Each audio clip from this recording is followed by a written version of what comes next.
Kesiapan dalam konseling. Kesiapan merupakan sebuah kondisi yang harus dipenuhi sebelum memulai hubungan konseling. Kesiapan ini sangat diperlukan dalam proses konseling karena dengan adanya kesiapan dari klien, hubungan yang tercipta antara konselor dan klien akan semakin baik, sehingga akan mempermudah proses konseling dan tercapainya tujuan konseling itu sendiri, menurut Griffin and Birkenstock 2022. Kesiapan klien untuk konseling dipengaruhi oleh beberapa faktor, diantaranya motivasi untuk memperoleh bantuan, pengetahuan kalian mengenal konseling, kecakapan intelektual, tingkat pemahaman terhadap masalah dan dirinya sendiri, serta harapan-harapan terhadap peranan konselor dan sistem pertahanan diri, menurut Gold, Bofill, Roy et al. 2022. Selain klien, konselor juga harus mempunyai kesiapan dalam melaksanakan layanan konseling kepada klien.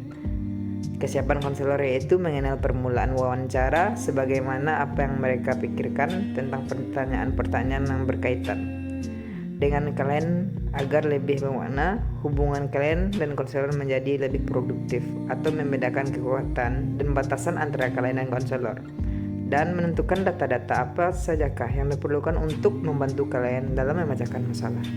Faktor penentuan kesiapan. Ada beberapa faktor yang menentukan kesiapan dalam konseling. Faktor-faktor itu dapat berasal dari 1. Klien, 2. Konselor, 3. Suasana dalam pelaksanaan konseling. Faktor-faktor dari klien termasuk yaitu 1. Persepsi klien terhadap konselor atau proses konselor, 2. Intelektual atau kemampuan konseptual klien dalam keterbukaan klien memberikan informasi tentang dirinya sendiri. Klien. Penelitian Tisline, Walkman, dan Kass 1980 menemukan ada 4 faktor yang menentukan kesiapan klien dalam konseling, yaitu 1. Komitmen pribadi, 2. Kondisi yang memfasilitasi, 3. Konselor yang ahli, dan 4. Pemeliharaan. Penelitian ini menyimpulkan bahwa pentingnya komitmen dalam menentukan keberhasilan konseling.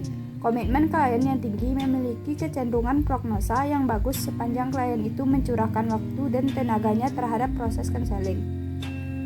Konselor. Penelitian yang dilakukan oleh Raskin mengemukakan kesiapan ahli terapi dalam membantu kliennya. Klien yang disukai oleh ahli terapi adalah memiliki motivasi yang tinggi. Penelitian Raskin.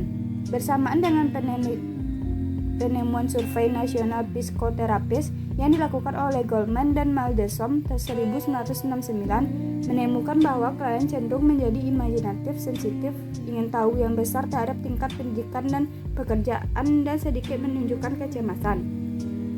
Hal ini memperlihatkan bahwa konselor menyukai klien yang memiliki kemampuan verbal yang baik, sedikit patologi, dan menyukai dirinya sendiri. Dalam konseling dikenal dengan istilah YAVIS, Young, Assertive, Verbal, Intelligent, dan Socialized. Suasana dalam konseling dapat mempengaruhi kesiapan klien. Sebagai contoh, jika suasana konseling tidak menyenangkan dan kerahasiaan klien kurang terjaga. Contoh ini menjelaskan bahwa konseling memiliki kedisiplinan dalam aktivitas yang melebihi kedisiplinan perwira. Selain itu, aspek fasilitas juga dapat mempengaruhi kesiapan klien. Faktor penting yang juga menjadi perhatian dalam suasana konseling adalah faktor kebudayaan, ekonomi, dan kesamaan etnik antar konselor dan klien. Namun tidak ada fakta yang menunjukkan bahwa konselor dan klien yang berasal dari etnik yang sama dapat membuat konseling menjadi efektif. Implikasinya terhadap hal tersebut sebagai berikut. A. Konselor perlu mengikuti konseling lintas budaya agar lebih memahami budaya satu sama lain. B. Konselor perlu memiliki wawasan yang luas tentang kebudayaan agar terhindar dari identitas kelompok, sehingga mampu berempati terhadap klien yang berbeda etnik, budaya. Poin selanjutnya yaitu metode menyiapkan klien.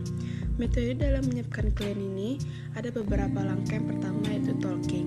Talking adalah membicarakan atau mendiskusikan pentingnya pelaksanaan konseling berkaitan dengan permasalahan yang dialami oleh klien. Yang kedua yaitu institutional climate kondusif atau seeking help. Ini memotivasi klien untuk mencari, menghubungi lembaga atau memberikan bantuan yang khusus berkaitan dengan permasalahan yang dialami. Yang ketiga yaitu instructional referral source atau melakukan ahli tangan kasus ketika permasalahan yang dihadapi membutuhkan bantuan ahli secara spesifik. Dan yang terakhir yaitu information about themselves Ini adalah memberikan informasi yang berkaitan dengan permasalahan klien, memotivasi klien untuk mengikuti proses pendidikan secara khusus dan intensif berkaitan dengan permasalahannya. Kesimpulannya adalah, kesiapan dalam konseling merupakan kondisi yang harus dipenuhi sebelum klien dan konselor memulai proses konseling. Kesiapan yang baik dari kedua belah pihak akan berpengaruh pada kesuksesan konseling.